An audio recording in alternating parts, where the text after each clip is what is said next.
Hi, welcome to America Uncovered. I'm your host, Chris Chappell. The U.S. midterm elections are just around the corner. Will there be a blue wave? It's anyone's guess. NBC News says Democrats aren't looking so hot. Fox News says Republicans should be worried. Wait, what? Shouldn't it be the other way around? Or maybe we should just all be worried. Anyway, U.S. politics has become a strange beast. But the point is, it's hard to say which way the midterms will go, barring some huge unforeseen event. What's that, Shelley? There's been a huge unforeseen event. More than 7,000 people are marching their way through Central America to the United States. The Migrant Caravan, as it's being called, started in Honduras and grew larger and larger as it entered southern Mexico. A lot of them are young men, since the trip is so difficult. But there are thousands of women and children traveling as well. Honduras, along with neighboring El Salvador and Guatemala, are called the Northern Triangle nations. Those countries are full of corruption and the influence of drug lords. They're basically failing states. That's why over the past few years, there's been a surge of people leaving those countries for the U.S. According to the Council on Foreign Relations, they're mainly fleeing violence, forced gang recruitment, and extortion, as well as poverty and lack of opportunity. So the blue wave in U.S. politics might get blocked by the massive wave of Central Americans trying to cross the U.S. border. At least, that's what Republicans are hoping for. Here's the politics editor for Fox News.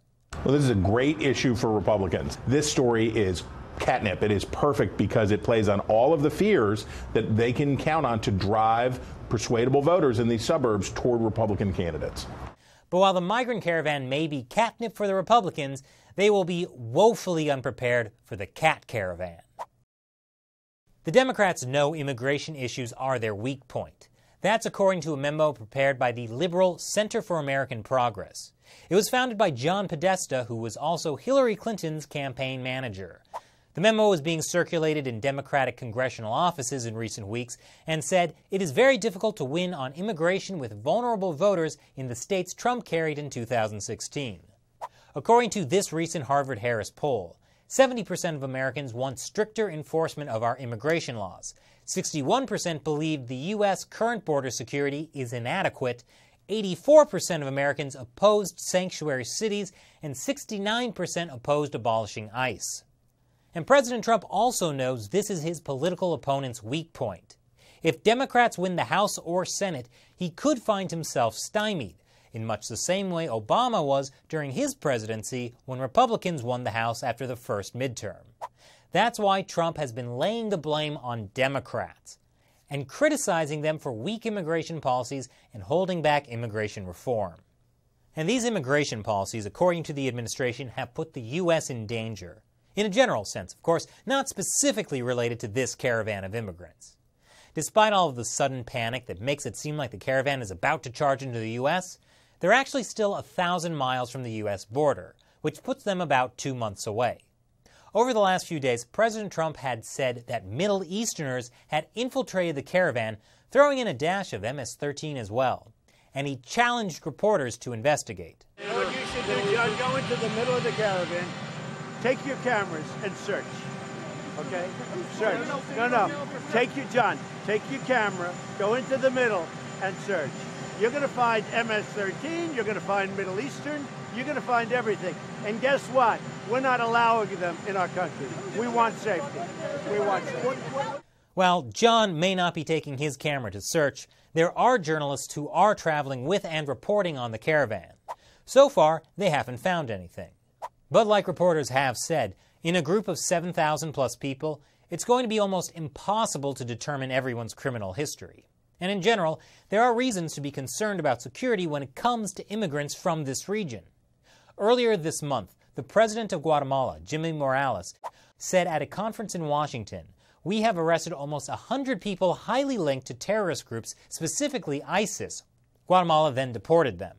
But it makes sense that ISIS fighters would want to travel from Guatemala to the U.S. I mean, Guatemala is already being thoroughly terrorized by drug lords. Why not take your terrorism to a place with less competition? And sadly, hiding as refugees is a tactic ISIS has used before. In November 2015, a group of ISIS terrorists killed 130 people and injured more than 400 in Paris. at least 3 of the terrorists slipped in with the waves of Syrian refugees. Which completely screws things up for all the legitimate refugees. Or gives us a good reason to close our borders. Depends on your political view. Meanwhile, Vice President Pence said that he had spoken to the president of Honduras, who told him that the caravan was organized by leftist organizations and financed by Venezuela. Wow, I'm impressed to hear that Venezuela can still finance anything. Of course, it's not clear whether what the Honduran president said is true. He's pretty incentivized to make it seem like the migrant crisis is not his government's fault. Honduras is a country, by the way, where fewer than 1 in 10 crimes ever gets solved. You'd probably leave too. Anyway, in response to the immigrant caravan, Trump has promised to cut off foreign aid to the Northern Triangle nations. And he's threatened to send the military to enforce the U.S.-Mexico border.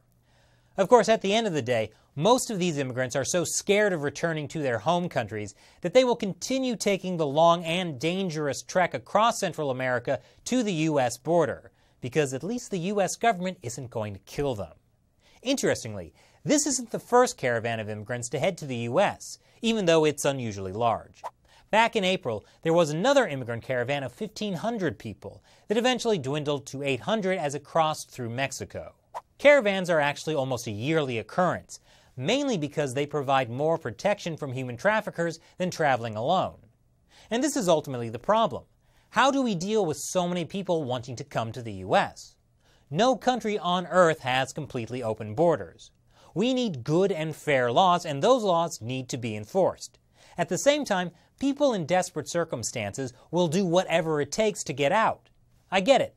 I have several friends who are political refugees from China and North Korea, though they did apply for asylum legally.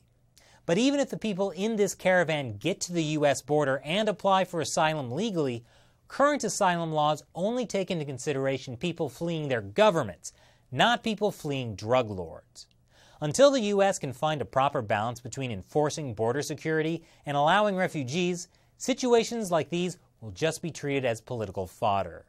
And these are some strange political times, where Trump agrees with Obama 100%. We simply cannot allow people to pour into the United States undetected, undocumented, unchecked, and circumventing the line of people who are waiting patiently, diligently, and lawfully to become immigrants in this country. So how do you think the migrant caravan will affect midterm elections? Let me know in the comments below. And remember, America Uncovered is funded mainly by support from you guys. Head over to the crowdfunding website patreon.com/AmericaUncovered to support the show. Once again, I'm your host, Chris Chappell. Thanks for watching America Uncovered.